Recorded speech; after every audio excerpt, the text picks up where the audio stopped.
la palabra. Sí, bueno, hermanos, pues buenas noches. Vamos a dar inicio a continuar con el estudio de Mateo. Estamos en Mateo 10. Vamos a iniciar con el versículo 5. Ya vimos el estudio pasado, el nombramiento, ¿verdad? De estos 12 apóstoles que se llamaban apóstoles porque fueron enviados a predicar las buenas nuevas. Y bueno, en esta misión, ¿verdad? Que Jesús les encomienda a estos 12 hombres, había algunas características, algunas condiciones que ellos debían cumplir, ¿verdad? En esta misión de ir y compartir dentro de Galilea la palabra de Dios. Vamos a dar inicio, hermanos, con el versículo 5 de Mateo 10. Dice la palabra del Señor así: misión de los 12. Aquí es la misión, ¿verdad? ¿En qué consistía esta misión a la que habían sido llamados? Pues aquí nos los explica Mateo 5. Dice: a estos 12 envió Jesús y les dio instrucciones diciendo: por camino de gentiles no vayáis y en ciudades samaritanos no entréis. Aquí Jesús envía a estos 12 hombres que él llamó, que les había ya dado autoridad, pero también podemos ver cómo este principio de autoridad que mencionamos en un inicio, en el 10.1 de Mateo, aquí nuevamente lo toca implícito. ¿Cómo implícito? Pues a través de la obediencia. Dice que Jesús les da instrucciones. Esto de dar instrucciones implica que una instrucción está hecha para seguirla, para obedecerla, para seguirla al pie de la letra, y esto implica obediencia. Es interesante ver entonces que esta palabra griega que Mateo usa para indicarnos que Jesús estaba dando instrucciones es parangelo, es griega, y esta palabra era usada en el ámbito militar, o de emperadores, para denotar una orden superior que tenía que obedecerse al pie de la letra. No los envió a estos hombres a hacer lo que ellos quisieran, lo que ellos pensaban, sino que lo que Jesús les estaba diciendo. Esta clara orden, ¿verdad? Que no fueran a lugares de gentiles, no era una exclusión en sí misma para los gentiles, no es que estuvieran excluidos, sino que estos hombres, hermanos, ya vimos que estaban siendo transformados, estaban en un proceso de aprendizaje, ¿verdad? Como aprendices de Cristo. Y además tenían primero que llegar al judío. ¿Por qué? Porque ellos eran el pueblo de Dios y la promesa primero era para ellos, ¿verdad? Porque ellos habían esperado por mucho tiempo la promesa de un Mesías, Entonces, primero la promesa era para ellos, pero también implicaba otras cosas, por ejemplo, los gentiles no conocían la ley, ellos no estaban enterados de que habría de venir un Mesías, ¿verdad? Esperado, que habían muchos profetas anunciado por muchos años. Los gentiles no tenían idea de nada de esto.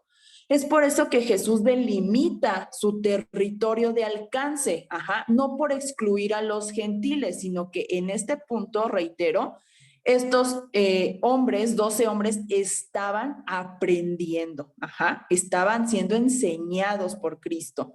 Entonces es correcto, ¿verdad? Esto que hizo Jesús al delimitar su entorno de alcance por muchas circunstancias, ¿verdad? Que implicaba ir a un pueblo que no era judío. Más adelante vamos a ver algunas de esas circunstancias. Y entonces, ya después, cuando él resucita, él parte, vuelve a aparecérseles y ya les da como otra misión, ¿verdad? Que ya implicaba una expansión territorial. Ya no era solo a los judíos, sino también ahora era a los gentiles. Pero esto sucede después. En este momento solo era a judíos. Dice el versículo 6, sino oíd antes a las ovejas perdidas de la casa de Israel. Bueno, ya tocamos este punto, pero podemos ver entonces la preocupación y el amor de Dios, ¿verdad? Por su pueblo, por el pueblo de Israel, aunque en ese momento ya no había un Israel, solo existía un pueblo judío, pero Jesús los llama que eran las ovejas perdidas, ¿verdad? De la casa de Israel. Ellos eran los que tenían la ley como herencia, ¿verdad? Y a Jehová por Dios. Entonces, Jesús los llama, son mis ovejas y están perdidas. Por eso dice, id a las ovejas perdidas de la casa de Israel. El versículo 7 dice, y yendo, predicad diciendo, el reino de los cielos se ha acercado. Sanad enfermos, limpiad leprosos, resucitad muertos, echad fuera demonios, de gracia recibisteis, dad de gracia. El poder que ya les había sido dado, pues se iba a manifestar definitivamente en estos actos sorprendentes como lo había hecho Jesús, ¿verdad? De sanidad, de liberación. Jesús lo hacía, pero sin perder de vista que así como la sanidad física, pues era importante, ¿verdad? También Jesús sanaba el alma, el espíritu. A Jesús le importaba la restauración integral de una persona. Él vino a cubrir todas las carencias que la humanidad tiene, porque aún tiene carencias la humanidad, ¿verdad? Ciertamente esto vino gratuitamente y es lo que nos habla este versículo. Todo esto vino gratis por Jesucristo. Así debían hacer también estos hombres con su prójimo, gratuitamente presentar el reino que había sido inaugurado por Cristo. Esto implicaba que al ser enviados y estar separados de Jesús, porque él no dijo yo voy a ir en presencia, sí iba a ir con él en espíritu, con ellos, pero iban a estar separados de Jesús. No podían cobrar, no sé, por hacer esto o esperar un beneficio monetario, material de esto que ellos iban a hacer, ¿verdad? No podían esperar esto porque no era por ellos, sino que era por Jesús. Es muy importante esto, hermanos, porque a veces creemos que porque yo puse un poco de mi esfuerzo para hacer las cosas o ganarme algo en esta vida, creemos que somos merecedores de las cosas. Esto afecta mucho nuestra percepción de lo que es un regalo de Dios, de algo que se regala, algo que es gratuito, porque entonces creemos que como nosotros no lo hemos ganado a través de nuestro esfuerzo, es que yo soy el que me levanto más temprano, es que yo estoy a primera hora en la iglesia, o hablando en un ámbito de la vida secular, es que yo me gané ese puesto, es que yo me he esforzado por tener este talento, es que yo he estudiado desde muy niño para ser músico, y por ese esfuerzo que a lo mejor implica de nosotros, creemos que es nuestro, que nosotros nos lo merecemos y perdemos de vista que todas las cosas son un regalo de Dios, provienen de Él, todas las cosas, ¿verdad? Por ejemplo, aquel que dice, yo quiero aprender un idioma nuevo, seguramente va a pagar un curso, asistirá a sus clases puntualmente, al final va a aprender un idioma y él podría pensar, yo me lo gané por mi esfuerzo, lo logré, ¿verdad? Y este es el problema cuando pensamos que algo nosotros nos lo hemos ganado porque trabajamos muy duro. Ponle el nombre que quieras, o sea, tú lo puedes llamar un ministerio, un trabajo, un ascenso en tu trabajo, lo que tú quieras. Jesús claramente quería enseñarles sobre estas cosas, ¿verdad? Y decirles que Jesús es el dueño de todo, que Jesús es el que iba a proveer todas las cosas. ¿Por qué? Porque todo proviene de Él. Y cuando Él proviene de Él, Él se lleva toda la gloria y podemos entender que Dios nos regala las cosas gratuitamente. Es por gracia para que no creamos que después nosotros merecemos cobrar por ello o merecemos una retribución monetaria o material por esto. No, es por gracia. Ajá, entonces, a veces esto hace que nos volvamos asalariados. La Biblia, hermanos, menciona este término y lo vamos a ver más adelante, pero la gracia de Dios para con nosotros, ¿verdad? Su tendencia de la gracia de Dios es darnos cosas que nosotros no merecemos. Sus regalos para nosotros tienen muchas formas, no son solo cosas materiales, no solo es dinero, sino todo lo que tenemos, incluso la vida misma es un regalo de Dios. Y es con estos regalos, o sea, con todo lo que tenemos y somos, que nosotros hemos sido llamados a servir y a compartir a otros, entendiendo esto, que Dios todas las cosas nos las da gratuitamente y de ese mismo modo nosotros debemos compartir a otros, ¿verdad? Gratuitamente. Jesús les estaba enseñando esto a sus discípulos. Por eso en el versículo 9 dice, no os proveáis de oro, ni de plata, ni cobre en vuestros cintos. Esto de plata, oro, cobre, pues era material de intercambio, ¿verdad? Si en el camino yo veía a alguien que vende pan y yo tengo hambre y yo no tengo pan, pero tengo plata, pues le doy plata a cambio de pan. Esto era material de intercambio. Jesús dice que no llevaran oro, ni plata, ni cobre. Y esto es bien difícil, hermanos. Estos hombres tenían que obedecer. Recordemos que estaba dando Jesús instrucciones. Y eran instrucciones muy específicas. Nada de voy a llevar dinerito por si me da hambre o por si tengo un accidente, qué sé yo. Pienso en estas cosas que serían en las que yo pensaría, ¿no? Si Jesús me dijera esto en estos tiempos. Y ellos tenían entonces la obligación de ir sin nada, confiando plenamente en la provisión de Dios. Jesús ya les había enseñado a orar, Él ya les había dado todas las armas.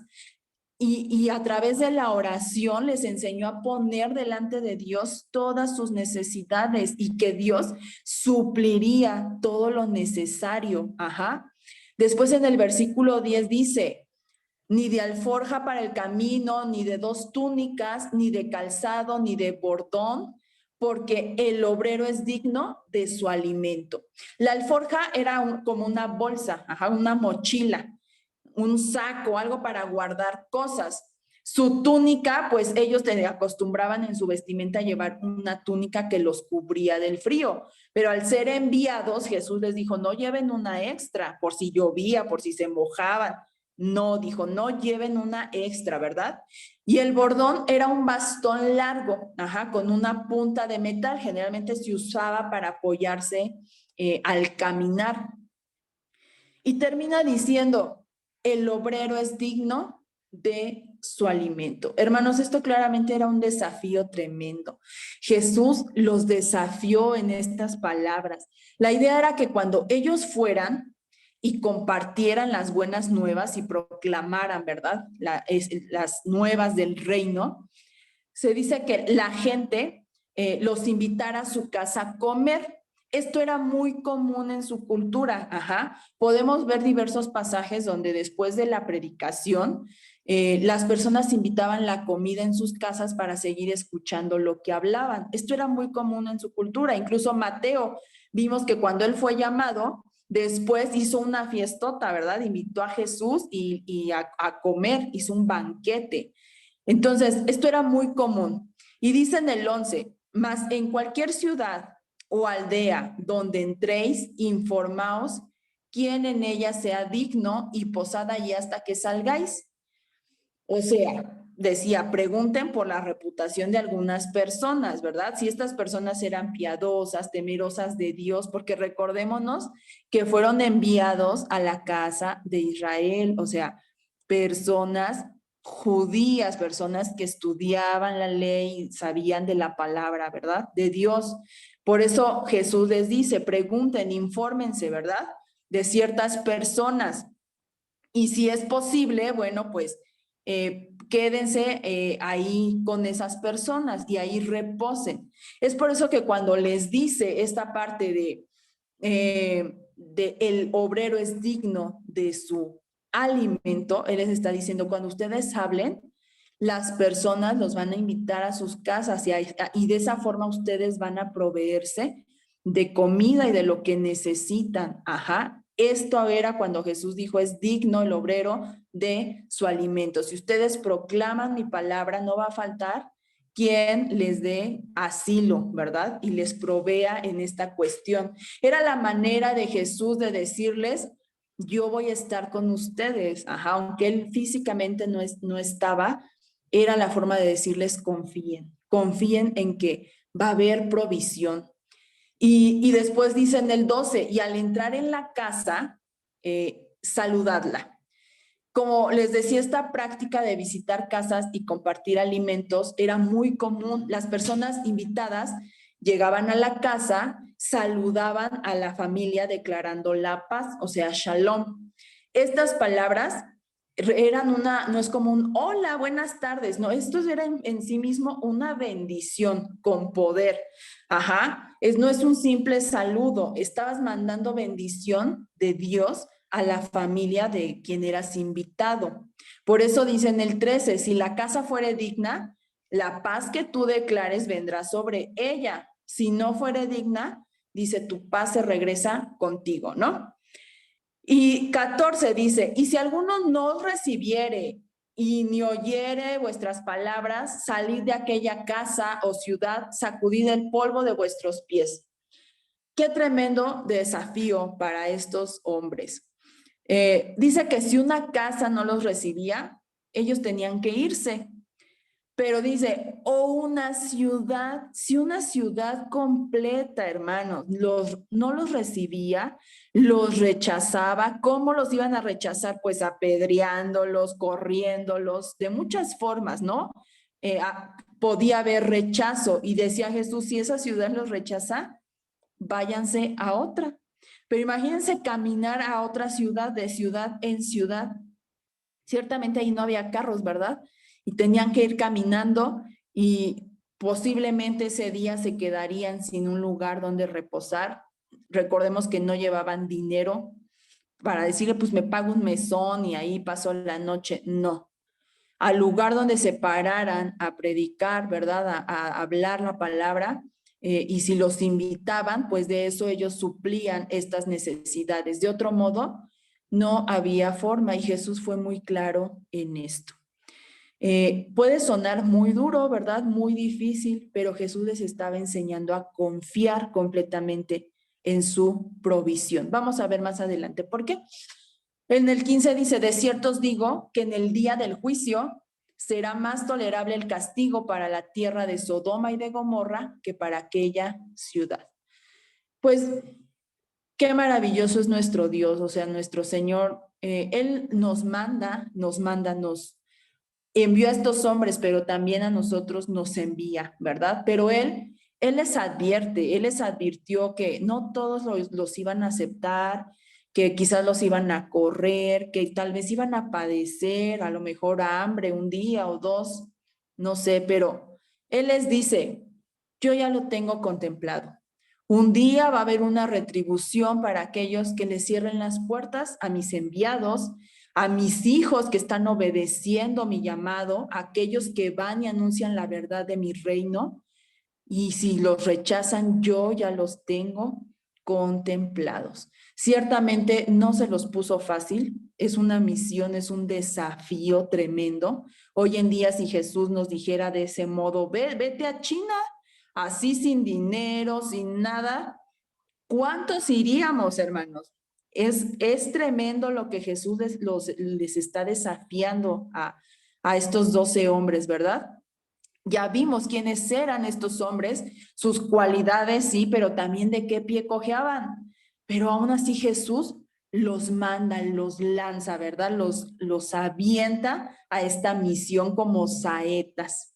Me gusta mucho eso que dice que como saetas en mano del valiente. Ciertamente Él los envía y Él tenía cuidado de cada uno de ellos, aunque el camino no fuera fácil. Después dice el versículo 16 y 17, ¿verdad? He aquí yo os envío como ovejas en medio de lobos. Sed pues prudentes como serpientes y sencillos como palomas. Y guardaos de los hombres, porque os entregarán a los concilios y en sus sinagogas los azotarán. Y aún entre gobernadores y reyes seréis llevados por causa de mí, para testimonio a ellos y a los gentiles. Aquí el Señor está dando una ilustración, ¿verdad? De la relación que tenía con estos hombres. En esta ilustración podemos ver cómo funcionaba. Él los envía, dice que como ovejas. Para empezar, les llama ovejas. Esto quiere decir que estas ovejas, las ovejas tienen un pastor. Ajá. Jesús no dijo van a ser como pastores o van a ser como leones. Él es muy claro. Él los envía como ovejas, pero ovejas ¿de quién? ¿Verdad? Las ovejas tienen un pastor. Juan en el capítulo 10, versículo 11, nos habla de esta relación funcional entre el que es el pastor y las que son las ovejas. Vamos rápidamente, hermanos, a Juan capítulo 10, del 11 al 16. Si alguien lo tiene, le puede dar lectura.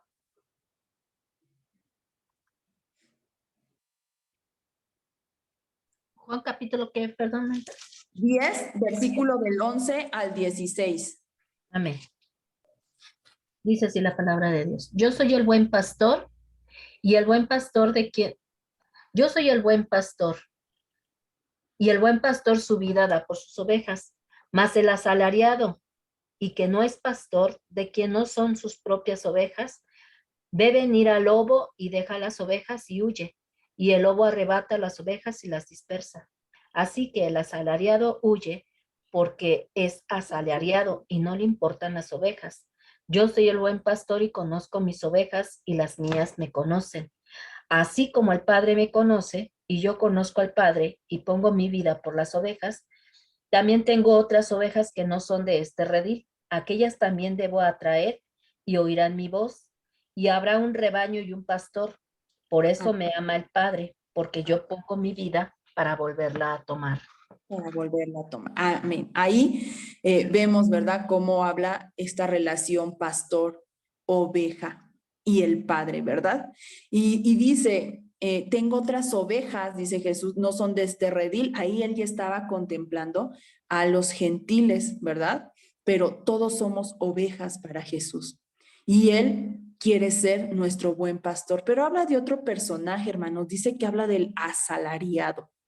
Y un asalariado es precisamente alguien que recibe dinero, que, que busca dinero o una retribución por lo que hace. Es por eso que Jesús les estaba enseñando, hermanos, estas cosas que dirán son muy difíciles, pero eran muy importantes, porque solo a través de dejar de poner nuestra vista y nuestro corazón y nuestra confianza en las cosas materiales, era posible entonces confiar en aquel que los había mandado. Una oveja oye la voz de su pastor. Es necesario porque la oveja por sí sola no sabe a dónde ir. La oveja por sí sola es fácil presa de los depredadores. Además, la oveja es dócil a escuchar a su cuidador. Vive en manada, de modo que una oveja por sí sola no funciona. Las ovejas reflejan entonces el carácter de los enviados. Jesús dijo de sí mismo que él era nuestro pastor y que sin duda, donde estos fueran enviados, aún en medio de lobos, el buen pastor cuidaría de ellos. ¿Qué tenían que hacer? Simplemente ser obedientes. Vuelve a tocar el tema de la obediencia. Jesús entonces habla, ¿verdad? Aquí en Juan 10, sobre la diferencia del pastor y el asalariado. Un asalariado dice, no les importa su vida, no le importa la vida de las ovejas. En cuanto ve la dificultad, en cuanto ve que ya no hay algo bueno para él, huye y dice que las ovejas quedan dispersas, pero dice que el buen pastor su vida dio por sus ovejas, ¿verdad? Porque ya lo hizo Cristo. Entonces, estos 12 debían tener mucho cuidado de no perder de vista el papel que ellos tenían en esta misión. No era el de pastores, no era el de asalariados. Jesús es el pastor de todos y y nosotros somos las ovejas, ¿verdad? Ovejas enviadas que oyen la voz del pastor y confían en quien cuida de ellas. Por eso Jesús les decía, no lleven dinero ni alforja, porque el sustento de esta misión tenía que estar completamente en la fe y la confianza de aquel que los enviaba. La misión, hermanos, del reino de Dios no consiste en cosas materiales, no depende de bienes humanos para mantenerse en pie, no requiere grandes anuncios espectaculares que atraigan masas. El reino de Dios ha dependido desde siempre de aquel a quien Él ha llamado y ha enviado. Y ojo, esto sin importar de qué clase social es la persona, qué grado de educación tiene, cuánto dinero o cuántos talentos pueda tener. Sin importar eso, Él llama y los que oyen su voz y obedecen, esos son los llamados a vivir y anunciar el reino de Dios. Y así como Él envía a esta misión tan importante, Él les dice la verdad. Jesús les dice desde siempre, no les dijo que iba a ser fácil, no se los pintó bien bonito, les dijo la verdad y les reveló, ¿verdad? Todas las cosas a las que se iban a enfrentar y que no era nada sencillo. Después en el versículo 19 dice, mas cuando se entreguen, no os preocupéis de qué van a hablar, ¿verdad? Porque en aquella hora les será dado lo que deben hablar, porque no son ustedes los que hablan, sino el Espíritu de nuestro Padre que está en ustedes, de su Padre que está en ustedes. El hermano entregará la muerte al hermano y el padre al hijo, y los hijos se levantarán contra los padres y los harán morir. Y seréis aborrecidos de todos por causa de mi nombre. Mas el que persevere hasta el fin, este será salvo. Y aquí me encanta esta palabra perseverar, ¿verdad? Esta palabra se define como mantenerse firme, aquel que se mantenga firme, insistente, estable, consistente y constante al seguimiento o continuación de lo comenzado o iniciado en una obra, actitud, criterio, opinión. Asimismo, en la manera de ser de una persona. Dice de esta palabra, esto puede durar permanentemente o por mucho tiempo. Eso es lo que significa perseverar. Entonces, dice el 23, cuando los persigan en esta ciudad, huyan a otra, porque de cierto les digo que no acabaréis de recorrer todas las ciudades de Israel antes que venga el Hijo del Hombre. Aquí, hermanos, ha habido mucha controversia. He leído muchos comentarios acerca de este versículo donde dicen que es una contradicción, de que dice que no van a acabar todas las ciudades y que antes va a venir el Hijo del Hombre, ¿verdad? Y, o sea, el regreso de Cristo. Es evidente que según este texto, pues Jesús debía haber venido cuando sus apóstoles estaban predicando en las ciudades de Israel. Y por tanto, cuando todavía ellos estaban vivos y sin haber terminado su predicación en esas ciudades, ¿verdad? Pues tuvo que haber sido la segunda venida de Cristo. Muchos piensan que esto es una contradicción en la Biblia, ¿verdad? Pero vamos a entender este pasaje. Este verbo, hermanos, porque es una explicación meramente de ortografía o problema de traducción. Este verbo que usa para venir el Hijo del Hombre significa venir, entrar, salir, llegar, acercarse, marcharse, aparecer o desaparecer. O sea, tiene como que un significado de acuerdo al contexto. Por esto es que cuando dice antes de que venga, tiene que traducirse como irse, como marcharse, porque esto es lo que primero iba a suceder, ¿verdad? Cronológicamente, o sea, que después de decir Jesús las palabras, ¿verdad? De ese pasaje, primero se iba a ir, como sucedió antes de que ellos terminaran de predicar en todas las ciudades. Entonces, este verbo lo ponen como venir de volver a llegar, pero de acuerdo al contexto significa irse, marcharse, ajá. Entonces no es una contradicción, es meramente fue un error de traducción que se vino arrastrando desde mucho, pero de acuerdo al contexto se traduce, porque este verbo se ve en algunos otros pasajes, por ejemplo en Mateo 14, 24 al 33, repite 4 veces este verbo griego, ajá, erjomai, ese es el verbo erjomai, y emplea 2 veces el verbo venir en el versículo 25 y 29, pero 2 veces también como ir en el versículo 28 y 29 de Mateo 14, y lo cual es correcto porque es de acuerdo al contexto. Ajá. Y bueno, termina, hermanos, el versículo 24, 25 dice, el discípulo no es más que su maestro, ni el siervo más que su señor. Les está diciendo, ¿verdad? Ustedes son discípulos y son siervos. Ajá. Yo soy el maestro y yo soy su señor. Bástale al discípulo ser como su maestro y al siervo como su señor. Si al padre de familia llamaron Belcebú, cuanto más a los de su casa. Y Jesús está diciendo, ustedes son de mi casa, y si a mí me dijeron, ¿verdad?, que hacía las cosas por Belcebú, pues no esperen, esperen menos ustedes, ¿no? También les van a decir y les van a hacer. Y pues, hermanos, hasta aquí yo termino este estudio y cedo la palabra a mi hermano Jorge.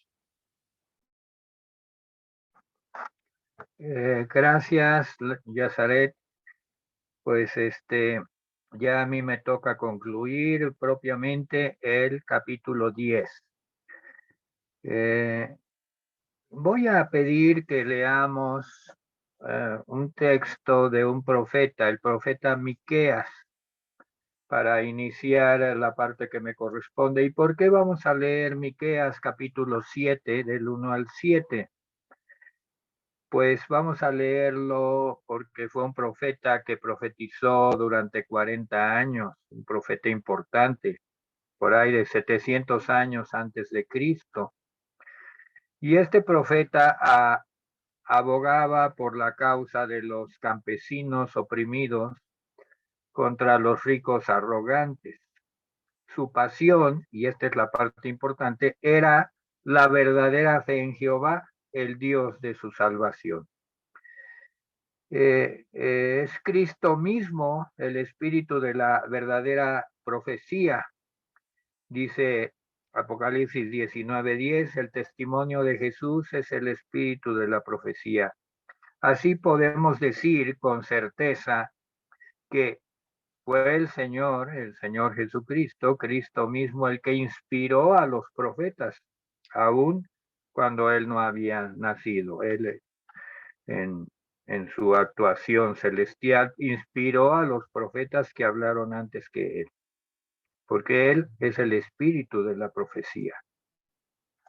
Ahora, ¿por qué vamos a leer a Miqueas? Porque en esta porción del versículo 34 de Mateo 10, Cristo mismo cita al profeta Miqueas. Así es que vayamos con Miqueas, capítulo 7.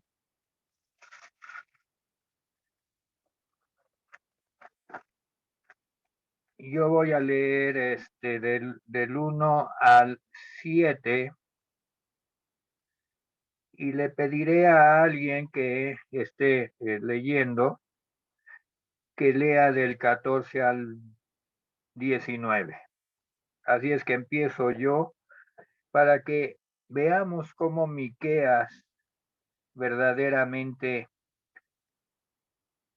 está hablando con las palabras de Cristo y Cristo con las palabras de Miqueas.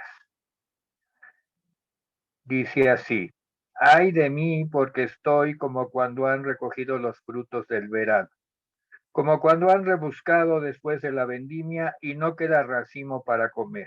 Mi alma deseó los primeros frutos. Faltó el misericordioso de la tierra, y ninguno hay recto entre los hombres. Todos acechan por sangre, cada cual arma red a su hermano. Para completar la maldad con sus manos, el príncipe demanda, el juez juzga por recompensa, y el grande habla el antojo de su alma y lo confirma. El mejor de ellos es como el espino, el más recto como zarzal. El día de tu castigo viene, el que anunciaron tus atalayas, ahora será tu confusión. No creáis en amigo ni confiéis en príncipe. De la que duerme a tu lado, cuídate, no abras tu boca. Porque el hijo deshonra al padre, la hija se levanta contra la madre, la nuera contra su suegra, y los enemigos del hombre son los de su casa. Mas yo a Jehová miraré, esperaré al Dios de mi salvación, el Dios mío me oirá. ¿Alguien puede leer del versículo 14 al 19? Amén. Apacienta a tu pueblo con tu cayado, el rebaño de tu heredad, que moras solo en la montaña, en campo fértil. Busqué pasto de Basán y Galat, como en el tiempo pasado. Yo les mostraré maravillas como el día que saliste de Egipto. Las naciones verán y se avergonzarán de todo su poderío. Pondrán la mano sobre su boca, ensordecerán sus oídos, lamerán el polvo como la culebra, como las serpientes de la tierra, temblarán en sus encierros, se volverán amedrentados ante Jehová nuestro Dios y temerán a causa de ti. ¿Qué Dios como tú, que perdona la maldad y olvida el pecado del remanente de su heredad? No retuvo para siempre su enojo porque se deleita en misericordia. Él volverá a tener misericordia de nosotros. Sepultura nuestras iniquidades y echa en lo profundo del mar todos nuestros pecados. Amén. Muchas gracias, hermana Adela. Vean cómo Miqueas arde en su corazón por el tema de la verdadera fe en Jehová y le llama el Dios de mi salvación, mi Salvador, 700 años antes de que viniera Cristo. Cristo mismo es el espíritu de la profecía. Ahora vamos al pasaje de Mateo que pues nos toca para ir concluyendo ya el capítulo 10. Dice el versículo 34, Jesús causa de división. Versículo 34, Mateo 10. No penséis que he venido para traer paz a la tierra. No he venido para traer paz, sino espada. Y pues aquí discerniendo este pasaje, que tiene varios comentarios en los comentaristas, sentí con mucha dirección de la palabra del Espíritu de Dios a relación de la palabra cuando Cristo dice que Él vino a traer espada a la tierra. Y yo inmediatamente me llevó a Efesios 6:17. Si alguien ya lo localiza, Efesios 6:17, que habla de una espada, la espada del Espíritu. Amén. Si lo quiere leer, hermana.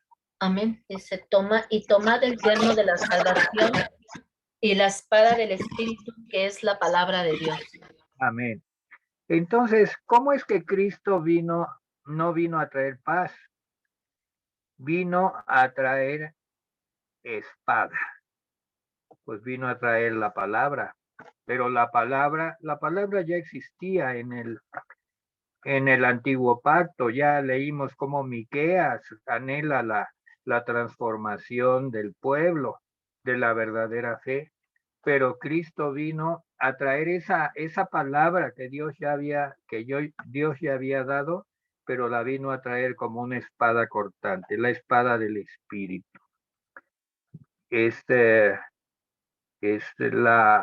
El movimiento, el mover poderoso de la palabra de Dios.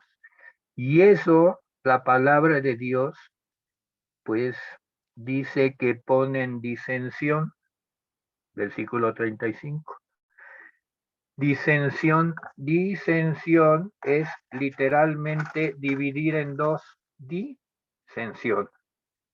Como partir en dos. Disensión es una palabra compuesta en griego, que habla de que parte en dos. Disensión, divide en dos. La palabra de Dios divide, pone en disensión. Y por donde empieza la disensión es por la casa. Miren, aquí está dibujando en el texto que sigue, la Mateo, lo que era una casa judía típica. Una casa judía, una familia judía típica constaba del padre, de la madre, del hijo casado, de la hija soltera y de la nuera, o sea, la esposa del hijo. Básicamente de eso constaba una casa judía, típica de la época. Y aquí dice que la palabra que había traído el Señor había venido a poner en disensión, en división, al hombre contra su padre, a la hija contra su madre, a la nuera contra su suegra. O sea, la casa misma estaba dividida. La casa, el hogar judío típico estaba dividido. Iba a ser dividido. Y efectivamente así sucedió. Ya Yazaret describió muy bien la misión que traían los 12 y con la predicación de la palabra de Dios vino la división. Y como dijo Miqueas, los enemigos del hombre serán los de su casa. Y aquí saca conclusiones el Señor y dicta una resolución con autoridad. Y dice lo siguiente: el que ama a padre o madre más que a mí, y aquí están hablando el Señor de dignidad. Para ser discípulo de Cristo, para ser pues uno de sus escogidos, seguidores, hay que buscar tener la dignidad de ser un seguidor de Cristo. Y aquí lo dice, pero en un terreno muy didáctico desde el punto de vista del no negativo. Dice que el que ama su vida, el que ama a padre o madre más que a mí, no, aquí hay un no es digno de mí. Entonces, muchos podemos decir, sí, Señor, yo te amo, te seguiré, pero aquí dice, no eres digno de mí. Has puesto primero a tu padre y a tu madre. Luego dice, el que ama a hijo, este es otro nivel de dignidad. Hijo o hija más que a mí, no es digno de mí. Es fuerte, es tremendo. En cierto modo debemos seguir la ordenanza, el mandamiento más grande. Amarás al Señor tu Dios con todas tus fuerzas, con toda tu alma, con todo tu corazón, con todo tu entendimiento, para ser digno del Señor. Y aquí lo va poniendo por etapas: padre, madre, hijo, hija. Y luego entra en otro nivel, tomar la cruz. El que no toma su cruz y sigue en pos de mí, no es digno de mí. Aunque él no había ido a la cruz, no lo habían crucificado, ni siquiera les había comentado que él iba a ser muerto en la cruz, Pero ya los judíos de la época de Jesús habían visto muchos crucificados. Era la manera de castigar de los romanos. Y pues era muy humillante.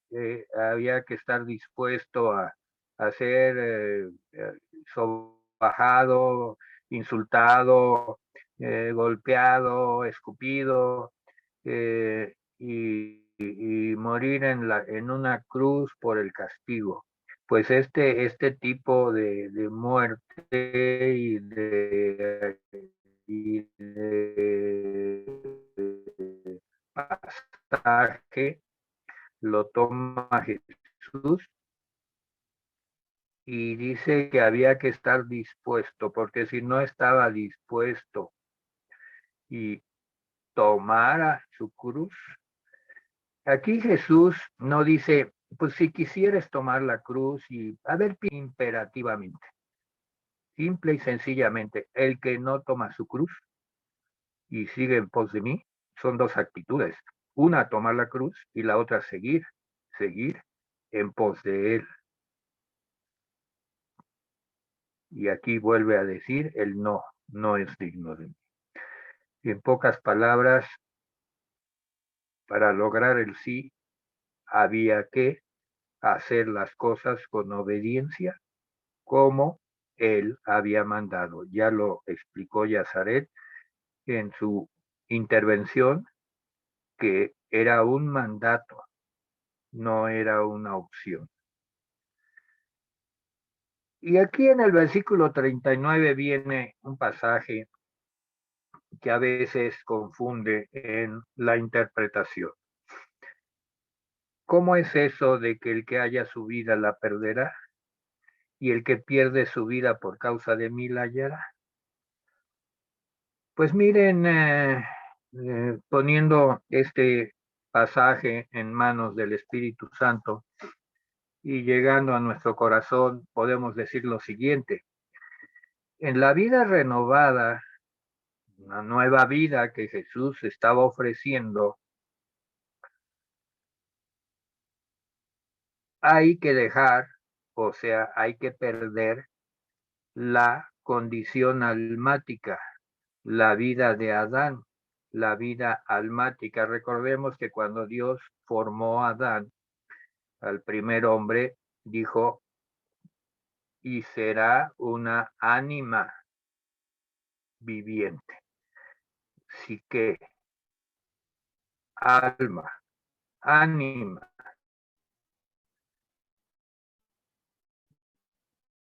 sí que viviente. Adán fue formado, era gobernado por su alma. Y pues ya vimos lo que pasó con Adán, que se perdió, se desvió y empezó la generación de hombres almáticos, adámicos, para hallar al hombre espiritual que es Cristo, donde es el espíritu el que gobierna y no el alma. Había que renunciar a la vida almática. Ahora lo estamos diciendo, pues después de haber estudiado Romanos y haber estudiado la palabra de Dios en las cartas paulinas, en lo que Pedro y otros nos han enseñado, Juan, pero aquí es directamente Cristo el que lo dice en unas solas palabras, en pocas palabras. Si alguien quiere permanecer en la condición almática, se va a perder. Pero el que desee algo más, tendrá que renunciar a esa condición almática, esa vida donde el alma gobierna, para dejar que el espíritu sea el que gobierne, y entonces va a hallar la verdadera vida, nueva vida. Y eso es la predicación en unas cuantas palabras que el Señor estaba dando. Finaliza diciendo en el versículo 40 al 42. El que a vosotros recibe, a mí me recibe. Está hablando de los discípulos a quienes estaba enviando. Todo esto es una exhortación a los discípulos. Y aquí en estos versículos termina la exhortación, terminan las instrucciones, todo lo que les dijo. El capítulo 10 es valiosísimo, debemos de estar regresando al capítulo 10 de Mateo, reestudiando los conceptos porque son bastante variados y profundos. Y dice que el que a vosotros recibe, y a mí me deja esta primera frase con la que empieza el versículo 40, como que el Señor a través de su gran poder y de su espíritu ya estaba preparando a aquellos que iban a recibir a los que Él había enviado. Todo viene de Dios. Jesús estaba enviando a los discípulos a tierra de a los judíos, pues. Y por otro lado, Dios estaba preparando a aquellos que iban a recibir esa enseñanza y esa palabra. Entonces le dice a estos, se dirige a los que van a recibir, a los enviados, el que a los enviados que yo mando a mis discípulos recibe, es como si me recibieran a mí. Y el que me recibe a mí, recibe pues a mi Padre que me envió. No lo dice explícitamente, pero dice recibe al que me envió. Esta es la tónica, esta es la regla por la cual el Evangelio ha corrido durante todas las etapas de estos más de 2000 años. Es la manera establecida para que el Evangelio corra. El Señor envía a unos y prepara a otros para que los reciban y para que esto se dé y glorifiquen el nombre de Dios. Luego va con más detalle y habla de 4 niveles. Primero dice que el que recibe a un profeta, empieza con los profetas autorizados, profetas que tienen la misión bien clara y tienen la unción. Y el que recibe a un profeta, por cuanto es profeta, recompensa de profeta recibirá. El Señor ya preparó a los que iban a recibir a los profetas. Y se da la unión del profeta predicándole. Y los que reciban verdaderamente al profeta van a recibir la verdadera bendición del profeta, la bendición de profeta. Pero no nada más hay profetas. El siguiente nivel es los justos. El que recibe a un justo, un hombre de bien, un creyente, apasionado, obediente, por cuanto es justo, ya en la enseñanza que les dio a los 12, dicen, antes de entrar a una casa, busquen a alguien que sea digno, que sea justo, posen allí. No, los discípulos no están empezando de cero. El Señor ya trabajó la tierra, ya trabajó la era. El Señor durante los siglos ha dado su palabra, ha movido el corazón de los hombres y están aquellos que están anhelantes recibir la palabra. Por eso, cuando uno va a llevar la palabra de Dios a lugares, debe de estar bien tranquilo y confiado de que el Señor ya preparó a aquellos que la van a recibir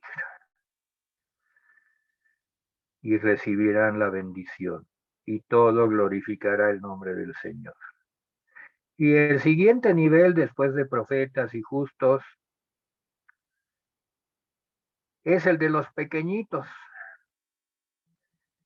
Que dé a uno de estos pequeñitos un vaso de agua fría. Esto quiere decir que este que da a un pequeñito, o sea, un pequeñito es un hermanito que no es nada, ni un profeta, ni un justo, pero es un hijo de Dios con unción, y le brinde un vaso de agua fría por cuanto es discípulo. El Señor tiene toda la gama de discípulos, los profetas, los justos, los pequeñitos y los discípulos en general. Dice, solamente por cuanto es discípulo, os digo que no perderá su recompensa. Podemos estar confiados, ya sea que seamos enviados o que estemos para recibir. A veces estamos para dar, amados hermanos, amadas hermanas, personas que están escuchando. A veces te tocará dar, de gracia recibisteis, dad de gracia. Pero también debes estar preparado o preparada para recibir al hermano, al profeta, al justo, al pequeñito, al discípulo. El diseño de Dios es dar y recibir. Por eso es que el tema de hoy, finalizando el capítulo 10, es de gracia recibisteis, dad de gracia. Sintetiza lo que sucede en el reino, lo que sucede en el diseño de Dios para su pueblo. Dar y recibir. A veces damos y somos bendecidos. Y a veces recibimos y somos bendecidos. Y todo con el propósito de exaltar el nombre del Señor. Hay paz en todo esto. Puede haber conflictos por la palabra. Ante todo, la palabra de Dios. La palabra de Dios más cortante que una espada de dos filos. La palabra de Dios que trae toda esta bendición. Y al que la lleva como profeta, porque no hay profecía fuera de la palabra de Dios. La profecía verdadera es la palabra de Dios. Vamos a terminar con segunda de Timoteo 3:16. Busquemos segunda de Timoteo 3:16.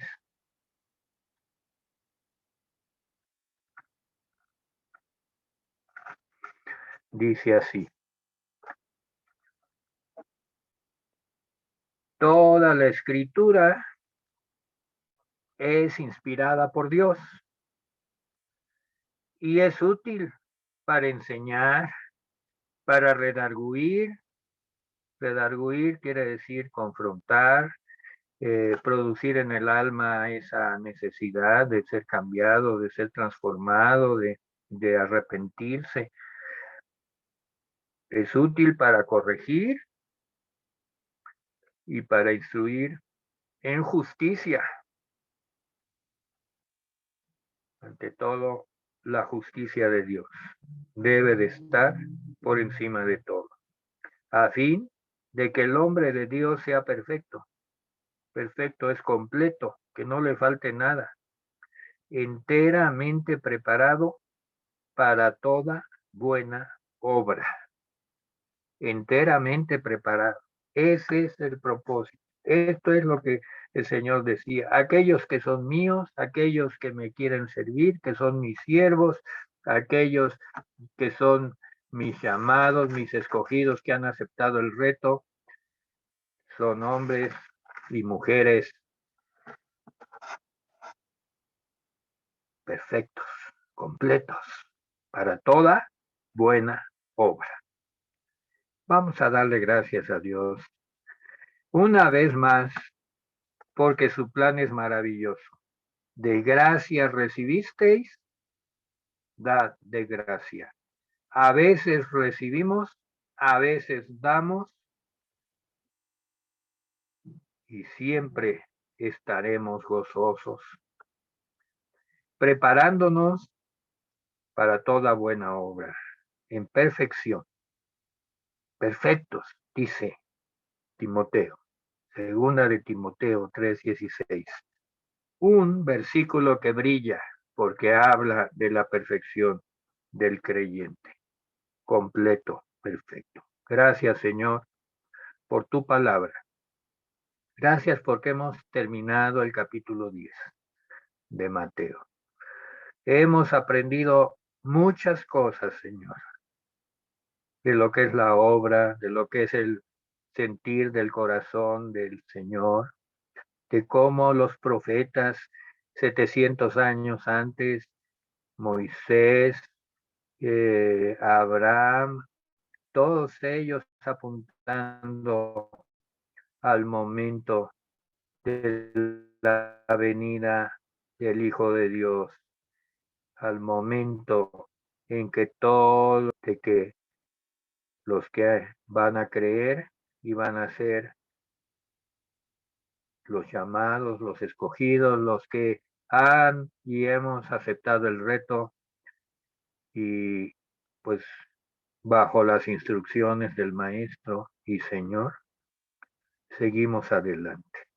Danos las fuerzas, que no haya desánimo, sino que cada día sea más intenso nuestro amor, que amemos la dignidad de ser seguidores de Cristo, porque esa es una dignidad especial, una dignidad que se gana con la obediencia, con la verdadera fe y la confianza de que el Señor cuidará de nosotros.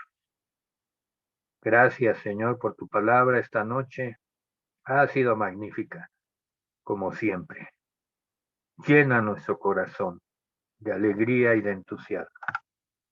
Y así seguiremos. En el nombre de Jesús. Amén.